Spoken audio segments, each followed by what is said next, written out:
आपने ऐसे लोगों के बारे में सुना होगा जो कुछ मांगते हैं और सभी उम्मीदों से परे वो उनके लिए सच हो जाता है। आमतौर पर ऐसा उनके साथ होता है जो श्रद्धा रखते हैं। मान लीजिए आप घर बनाना चाहते हैं। अगर आप सोचने लगेंगे, अरे मैं एक घर बनाना चाहता हूं, घर बनाने के लिए 50 लाख रुपए चाहिए, मेरी जेब में 50 रुपए हैं, नहीं होगा नहीं होगा, संभव नहीं है। जैसे ही आप कहते हैं संभव नहीं है, आप ये भी कह रहे हैं कि मैं ये नहीं चाहता। तो एक स्तर पर आप इच्छा पैदा कर रहे हैं कि आप कुछ चाहते हैं, दूसरे स्तर पर आप कह रहे हैं मैं ये नहीं चाहता। तो इस संघर्ष में ये शायद न हो पाए।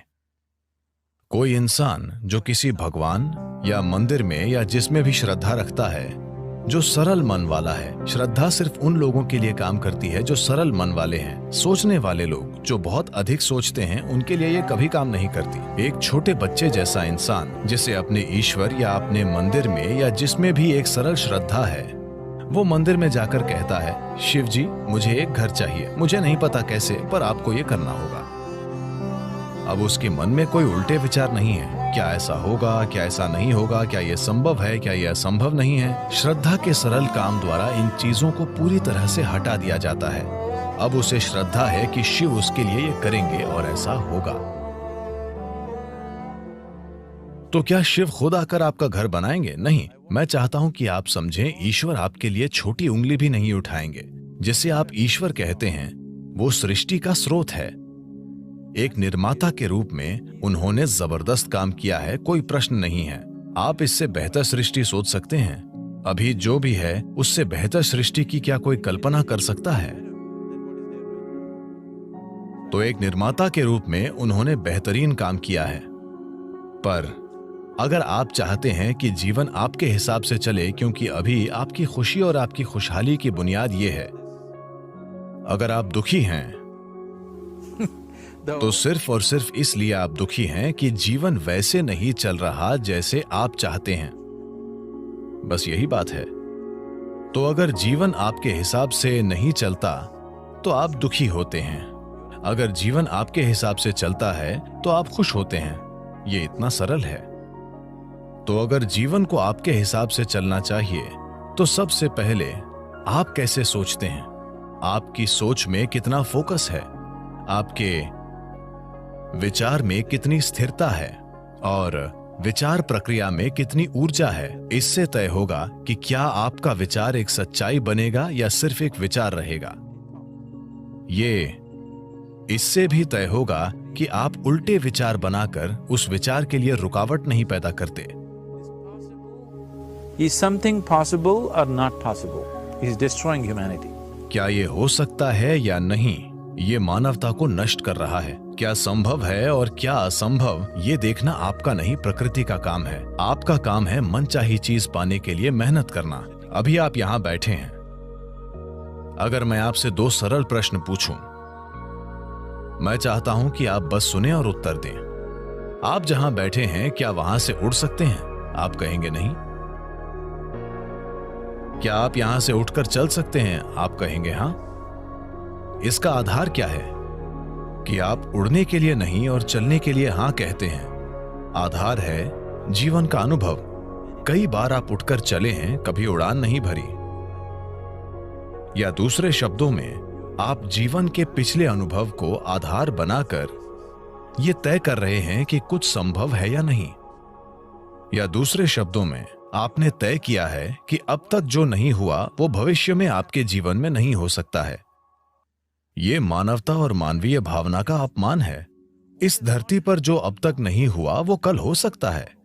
इंसान इसे कल एक सच्चाई बना सकते हैं। तो क्या संभव है और क्या असंभव, ये देखना आपका काम नहीं है।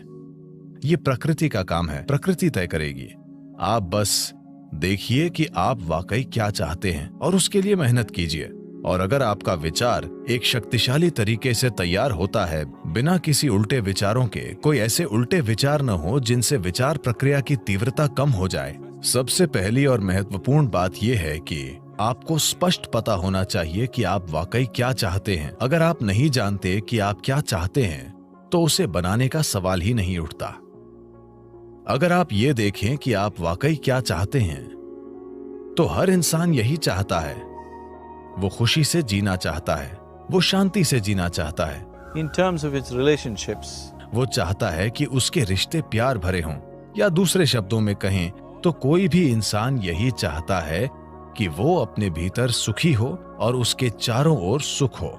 ये सुख अगर हमारे शरीर में होता है तो हम इसे सेहत या सुख कहते हैं। अगर ये हमारे मन में होता है तो हम इसे शांति और खुशी कहते हैं। अगर ये हमारी भावना में होता है तो हम प्यार और करुणा कहते हैं। अगर ये हमारी ऊर्जा में होता है तो हम इसे आनंद और परमानंद कहते हैं। यही एक इंसान की तलाश है। चाहे वो काम करने अपने ऑफिस जा रहा है, वो पैसा कमाना चाहता है, करियर बनाना चाहता है, परिवार बनाए, वो बार में बैठे या मंदिर में बैठे, वो तब भी उसी चीज की तलाश में है, भीतर सुख, चारों ओर सुख। अगर यही हम चाहते हैं तो मुझे लगता है इसे सीधे संबोधित करने और इसे बनाने के लिए खुद को प्रतिबद्ध करने का यही समय है। तो आप खुद को एक शांतिपूर्ण इंसान, आनंदमय इंसान, प्रेम करने वाला इंसान, सभी स्तरों पर एक सुखद इंसान बनाना चाहते हैं। और क्या आप इस तरह की दुनिया भी नहीं चाहते? एक शांतिपूर्ण दुनिया, एक प्रेमपूर्ण दुनिया, एक आनंदमय दुनिया। नहीं नहीं, मुझे हरियाली चाहिए, मुझे भोजन चाहिए। आनंदित दुनिया से हमारा मतलब है कि हम जो भी चाहते थे वो हो गया। आप इसी की तलाश कर रहे हैं, तो आपको यही करने की जरूरत है कि अपने और अपने आसपास के लोगों के लिए एक शांतिपूर्ण, आनंदमय और प्रेमपूर्ण दुनिया बनाने के लिए प्रतिबद्ध हो जाएं। हर दिन सुबह अगर आप दिन की शुरुआत अपने मन में इस सरल सोच के साथ करें कि आज मैं जहां भी जाऊंगा एक शांतिपूर्ण, प्रेमपूर्ण और आनंदमय दुनिया बनाऊंगा। अगर आप दिन में 100 बार गिरते हैं तो क्या फर्क पड़ता है?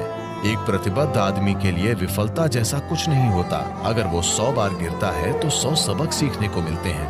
अगर आप खुद को कुछ वाकई अच्छा बनाने के लिए प्रतिबद्ध करते हैं तो आपका मन व्यवस्थित हो जाता है। जब आपका मन व्यवस्थित हो जाता है तो आपकी भावना व्यवस्थित हो जाएगी। भावना का संबंध विचार से है। जब आपका विचार और भावना संगठित हो जाती हैं तो आपकी ऊर्जाएं उसी दिशा में व्यवस्थित हो जाएंगी। जब आपके विचार, भावना और ऊर्जा व्यवस्थित हो जाएंगे तो आपका शरीर व्यवस्थित हो जाएगा। जब ये चारों एक दिशा में व्यवस्थित हो जाते हैं तो आप में मनचाही चीज बनाने और प्रकट करने की जबरदस्त क्षमता होगी। आप कई मायनों में ईश्वर होंगे। जो सृष्टि का स्रोत है वो आपके जीवन के हर पल में आपके अंदर काम कर रहा है। बात सिर्फ ये है, क्या आपने उस आयाम तक पहुंच बनाई है या नहीं? अपने जीवन के 4 मूल तत्वों को व्यवस्थित करके आपको वो पहुंच मिलेगी। ऐसा करने के लिए साधन और तकनीकें हैं। योग का पूरा विज्ञान, पूरी तकनीक जिसे हम योग कहते हैं, वो बस यही है, खुद को सृष्टि के एक टुकड़े से सृष्टा बनाना।